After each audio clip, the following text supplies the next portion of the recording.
Bismillahirrahmanirrahim. Sallallahu alaika ya sayyidi wa ya maulaya ya Rasulullah. Sallallahu alaika ya sayyidi ya maulaya wa ibna maulaya ya Aba Abdillah. Wa ala al-arwah allati khallat bi fina'ik. عليك مني سلام الله أبدا ما بقيت وبقي الليل والنهار ولا جعله الله آخر العهد مني لزيارتكم.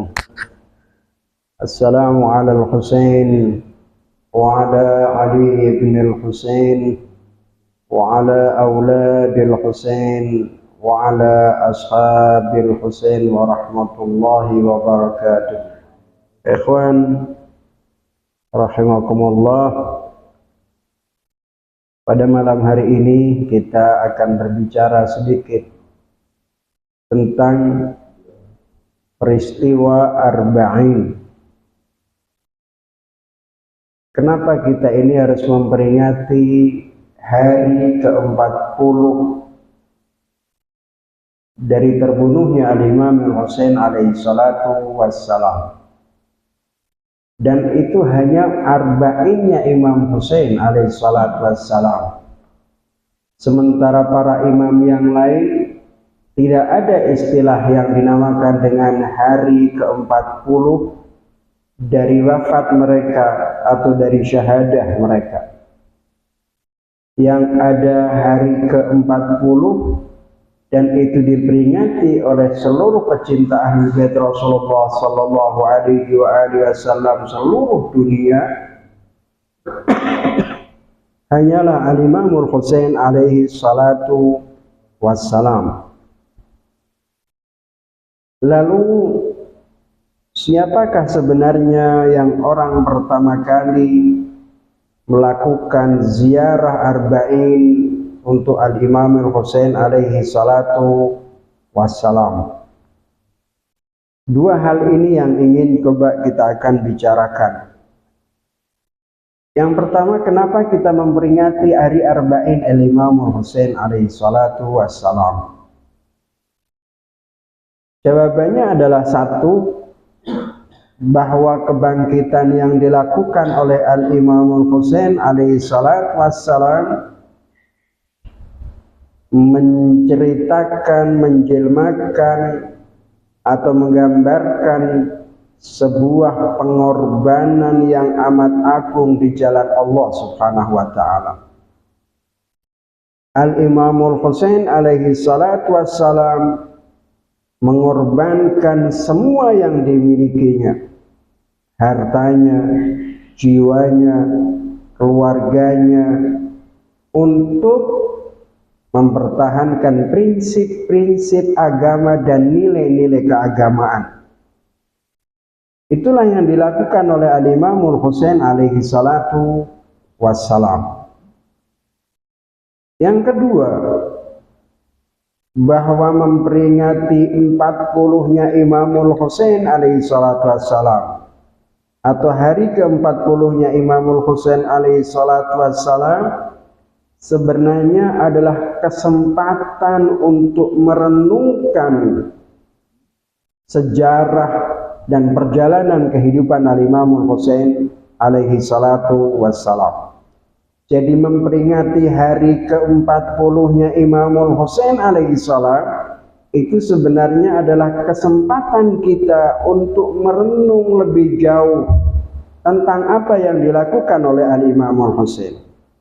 Peringatan Imam Arba'in Imamul Husain alaihi salatu wassalam itu memberikan inspirasi, pelajaran yang ada di dalam gerakan Al-Imamul Husain alaihi salatu wassalam dalam segala kehidupan kita. Ketika kita memperingati Imamul Husain alaihi salatu wassalam, kita tidak hanya berbicara tentang sejarah masa lalu. Ketika kita mempelajari tentang kehidupan Al-Imamul Husain dan pengorbanan Al-Imamul Husain alaihi salatu wassalam, itu artinya kita sedang mempelajari tentang sisi-sisi kehidupan kita semua. Baik itu dalam kehidupan individual, kehidupan sosial, maupun kehidupan politik. Semua kita bisa mendapatkan dari kehidupan Al-Imamul Husain alaihi salatu wassalam. Dengan mempelajari apa yang dilakukan oleh Imamul Husain, mempelajari apa yang diperkorbankan oleh Imamul Husain alaihi salatu wassalam, maka sisi kehidupan kita, baik kehidupan individual, kehidupan sosial kita, dan kehidupan politik kita terilhami dari apa yang dilakukan oleh Imamul Husain alaihi salatu wassalam. Salah satu contoh yang memberikan kita pelajaran paling penting dalam kehidupan kita adalah ungkapan Al-Imamul Husain alaihi salatu wassalam ketika kita ditekan, ketika Imamul Husain alaihi salatu wassalam diberikan dua pilihan. Kata Imamul Husain alaihi salatu wassalam dalam perang Karbala, sebelumnya menuju ke Karbala, Imamul Husain mengatakan, Inna da'iya ibna da'i qad rakaza baina snatain, baina sillati wa dhillah. Al-Imamul Husain alaihi salatu wassalam ketika diberikan dua tawaran, kata Ibnu Ubaidillah ibnu Ziyad, kau berbeat kepada Yazid atau kita harus perang. Imamul Husain kalimatnya kemudian diabadikan oleh sejarah, inna da'iya ibn da'i, yakni Ubaidillah ibnu Ziyad. Kenapa disebut da'i ibn da'i? Karena di Ubaidillah ibnu Ziyad dikenal sebagai orang yang tidak punya ayah. Dia adalah ibnu zina. Ubaidillah ibnu Ziyad dikenal sebagai orang atau putra anak zina. Makanya Imamul Husain dengan menggunakan istilah inna da'iya ibn da'i qad rakaza baina snatain, baina sillati wa dhillah. Ubaidillah ibnu Ziyad telah memberikan dua pilihan kepada kami, dua tawaran kepada kami. As-sillah, perang, wadillah, yang kedua, atau hidup dengan penuh kehinaan. Artinya kita harus berperang melawan Yazid ibn Muawiyah dan terbunuh, ataukah kita harus memberikan baiat kepada Yazid, tunduk pada kekuatan, tunduk pada kekuasaan, dan kita akan hidup dalam kehinaan. Al-Imamul Husain alaihi salatu wassalam kemudian mengatakan, hayhat min nadzillah, sungguh jauh kita tidak akan pernah merendahkan diri di hadapan seorang pembohong, seorang pendusta, orang yang zalim. Dan ini adalah situasi yang sekarang sedang terjadi.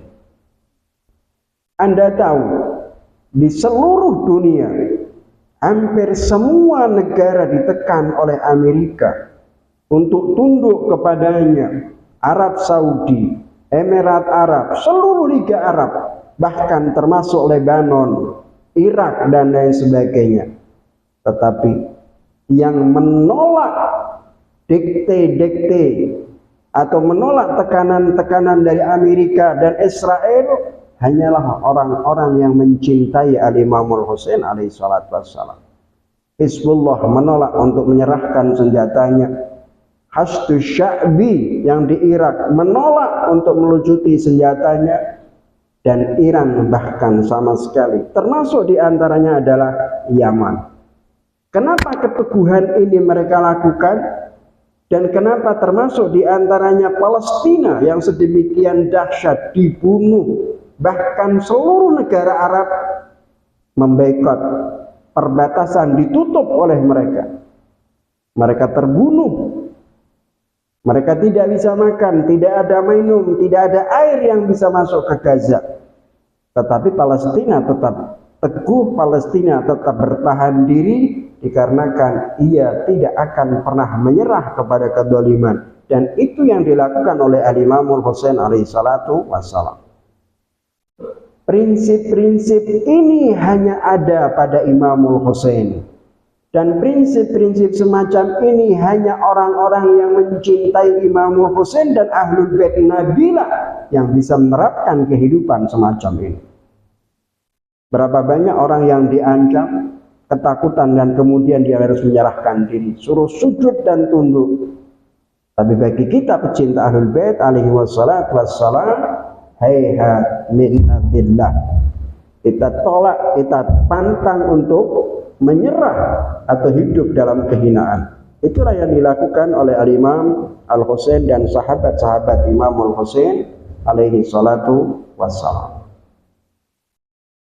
Saudara sekalian, prinsip ini tidak hanya dalam kehidupan berpolitik. Prinsip ini tidak hanya bisa diterapkan dalam kehidupan sosial, tetapi juga kehidupan individual. Harga diri, izzah, kemuliaan, seperti kata Allah Subhanahu wa taala, innal izzata lillahi wa lirasulihi wa lil mu'minin. Kehormatan itu hanya miliknya Allah, miliknya Rasulullah dan orang-orang mukmin, yaitu a'immal ma'sumin alaihi wassalatu wassalam dan pecinta Ahlul Bait Rasulullah sallallahu alaihi wasallam. Oleh karena itu, ketika memasuki bulan Asyura atau memasuki bulan Safar, mesti ada riak-riak yang mencoba untuk menghentikan acara peringatan Al-Imamul Husain alaihi salatu wassalam. Mereka tahu persis bahwa apa yang terjadi di Karbala memberikan inspirasi, mengilhami seluruh kaum mukminin bagi mereka yang belajar tentang pribadi Imamul Husain alaihi salatu wassalam.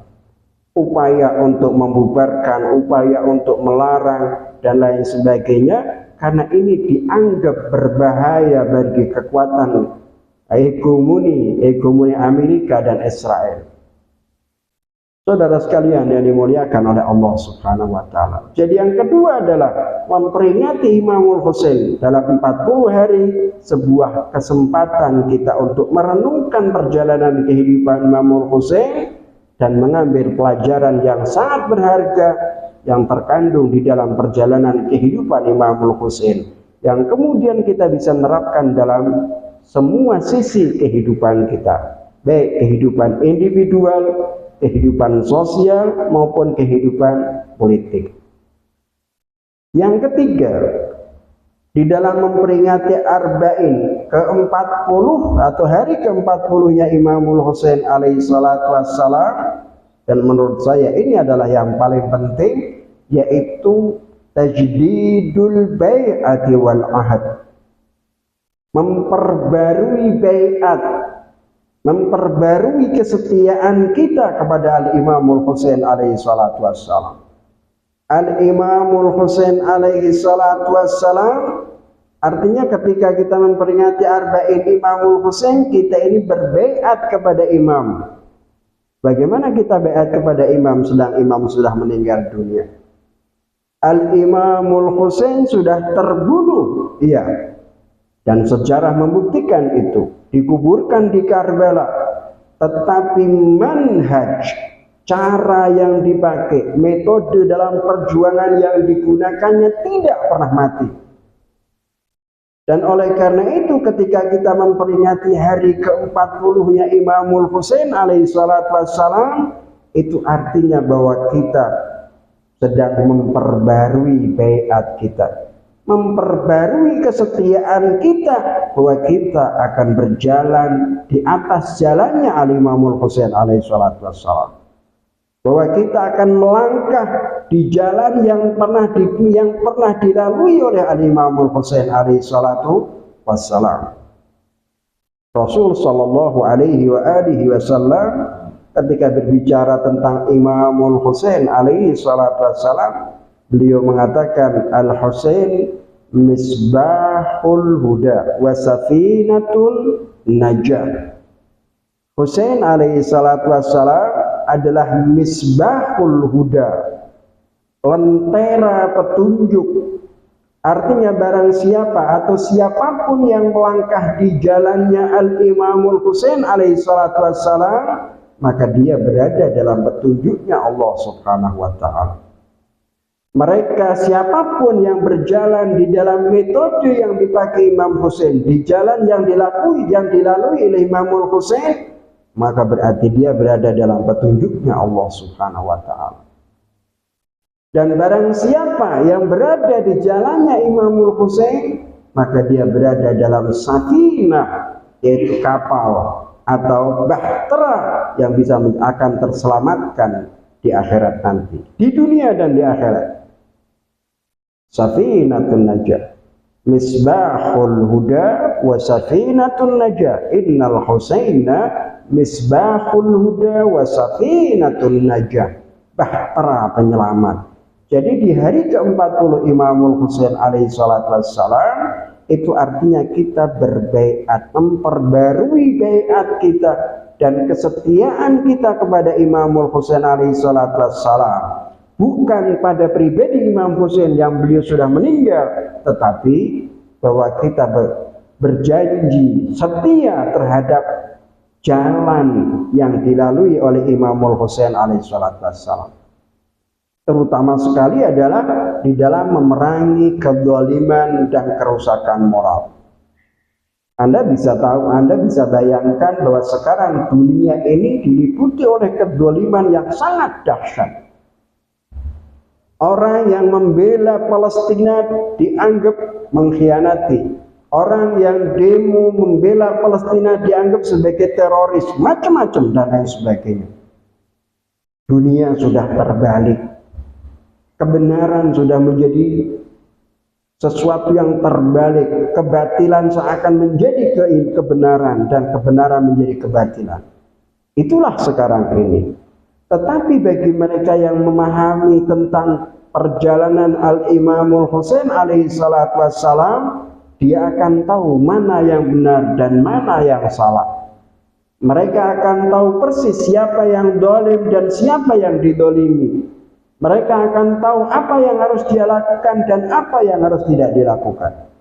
Dalam ajar Arba'in Imamul Husain alaihi salatu wassalam menjadi bentuk kesetiaan kita, pembaruan baiat kita terhadap Al-Imamul Husain alaihi salatu wassalam. Dan prinsip-prinsip yang diajarkan oleh Al-Imamul Husain alaihi salatu wassalam. Nah, oleh karena itu saudara-saudara sekalian, bahwa besok hari Kamis itu kita adakan peringatan Arba'in Imamul Husain di Gedung Wanita. Pada saat yang sama kita lakukan long march, masirah, perjalanan meniti perjuangan Al-Imamul Husain alaihi salatu wassalam dengan meneriakkan kemerdekaan Palestina dan kemerdekaan negara kita. Memang kebetulan 17 Agustus. Ini menjadi momentum penting, momentum, karena dalam menjadi pecinta Ahlul Bait tidak cukup hanya Anda mengungkapkan kata cinta kepada imam, tetapi perlu ada sebuah tindakan yang nyata. Nah, kesimpulannya saudara-saudara sekalian, bahwa memperingati Arba'in Al-Imamul Husain alaihi salatu wassalam tidak hanya sekedar peringatan keagamaan, tetapi peringatan Arba'in Imamul Husain alaihi salatu wassalam merupakan madrasah, lembaga pendidikan di mana kita harus belajar dari kehidupan itu dari Imamul Husain alaihi salatu wassalam.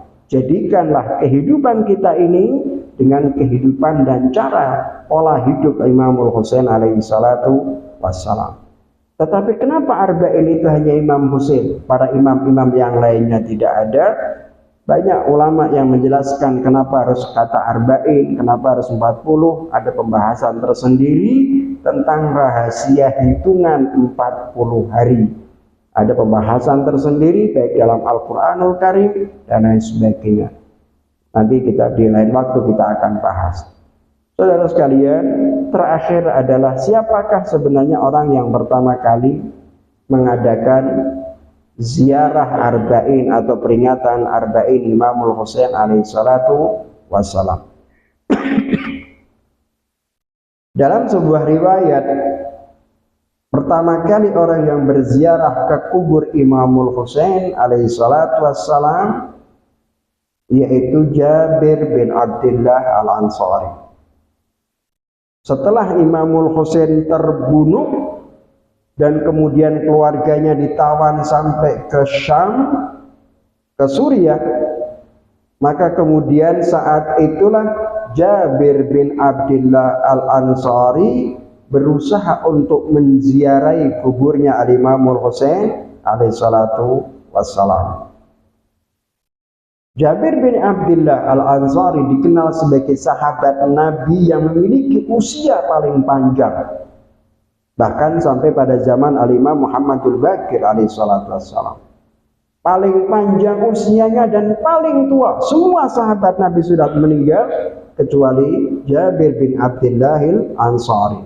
Suatu hari Rasulullah sallallahu alaihi wasallam pernah berkata kepada Jabir, "Ya Jabir, engkau akan diperpanjang usiamu oleh Allah Subhanahu wa taala. Sampai engkau akan menemui cucuku yang namanya Muhammad Al-Baqir. Jika engkau bertemu dengannya, maka sampaikan salamku kepadanya."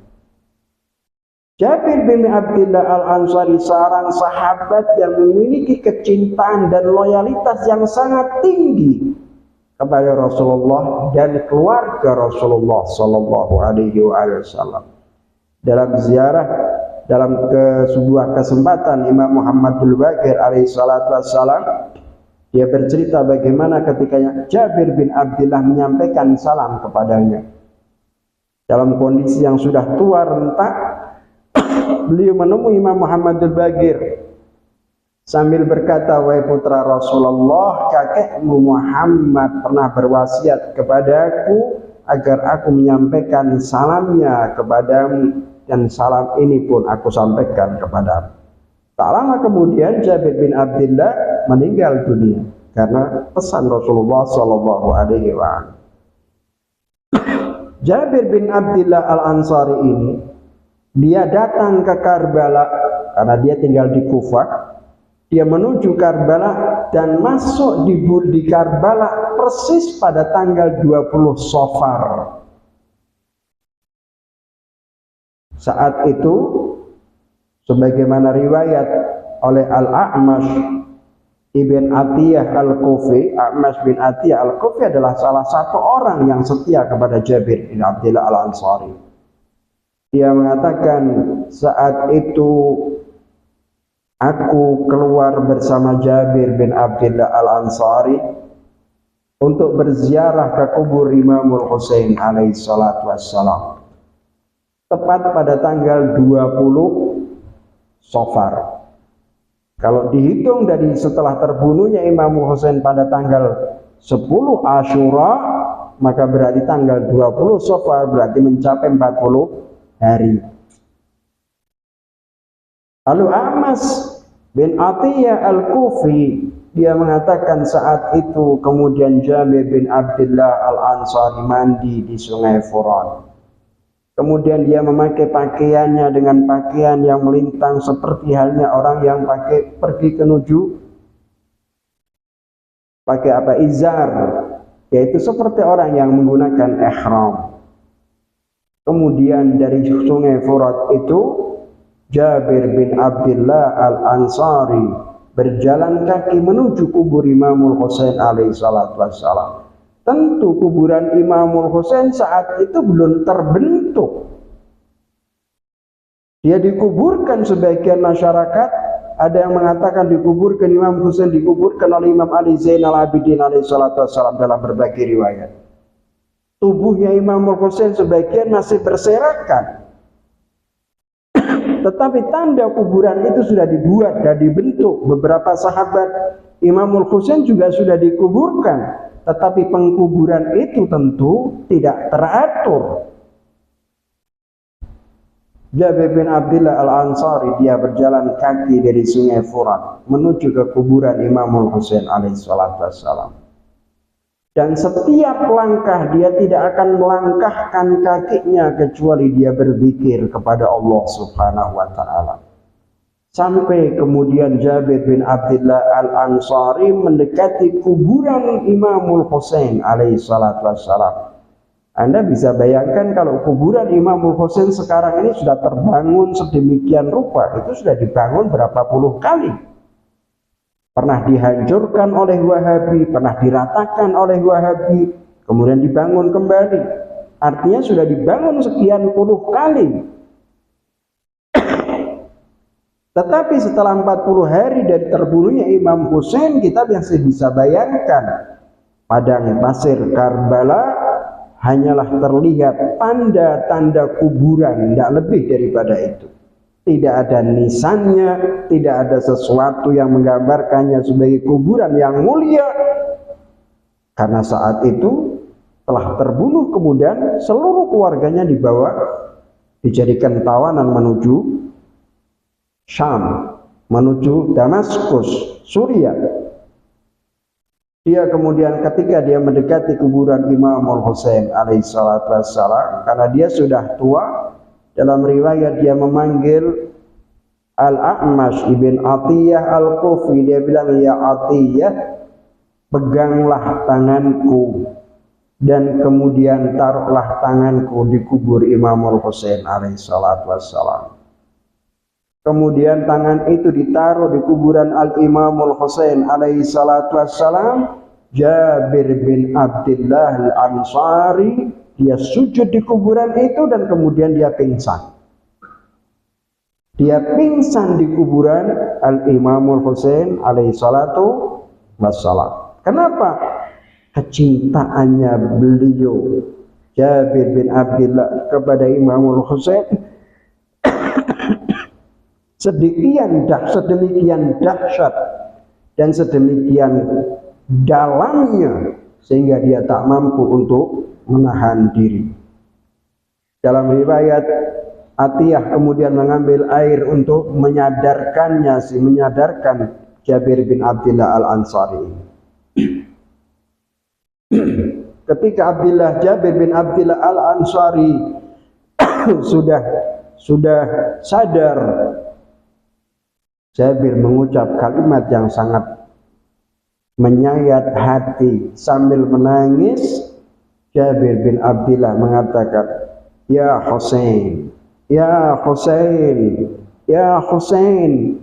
3 kali Jabir bin Abdullah memanggil nama Imamul Husain alaihi salatu wassalam.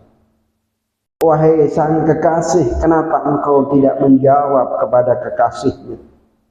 Dia berdialog dengan Al-Imamul Husain alaihi salatu wassalam. Sepertinya dia membayangkan di saat Imamul Husain masih hidup, dan tiap kali Jabir bin Abdullah Al-Ansari memanggil nama Imamul Husain, Al-Imamul Husain pasti menjawabnya. Tetapi di hari itu ketika Jabir bin Abdullah memanggil nama Imamul Husain 3 kali, namun tidak ada jawaban dari Imamul Husain. Jabir bin Abdullah mengatakan, Habibun la yujibu habibahu. Seorang kekasih ketika dipanggil ia tidak pernah menjawab kekasihnya. Kemudian dia mengatakan, bagaimana mungkin engkau akan menjawab wahai putra Rasulullah sallallahu alaihi wa alihi.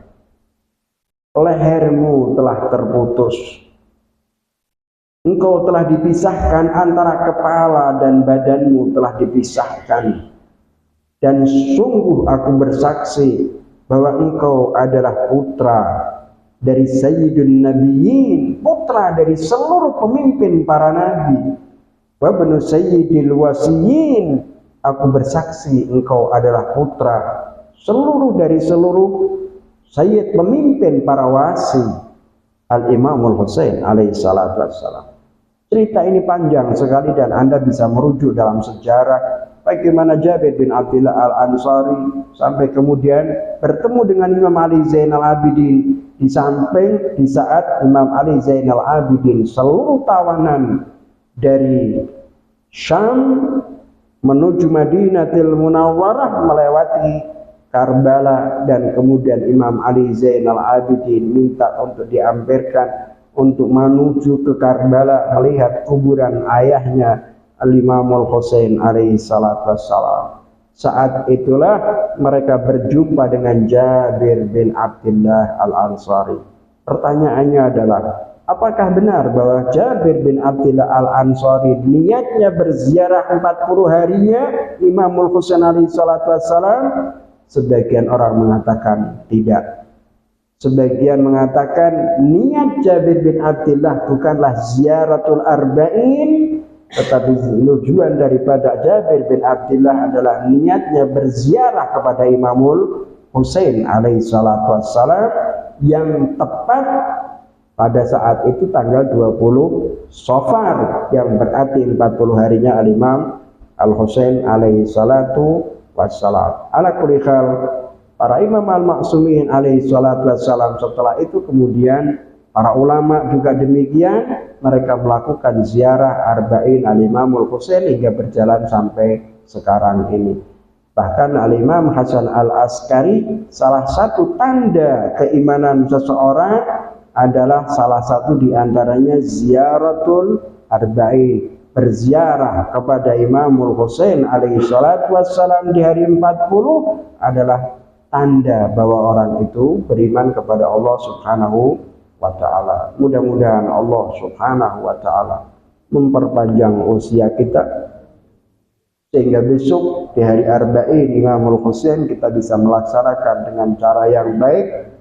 Dan mudah-mudahan hati kita dibersihkan oleh Allah, sehingga dalam acara arba'in benar-benar tulus untuk Allah, untuk Imamul Husain, bergabung bersama Rasulullah dengan senantiasa menanti kehadiran Al-Imamul Mahdi alaihi salatu wassalam.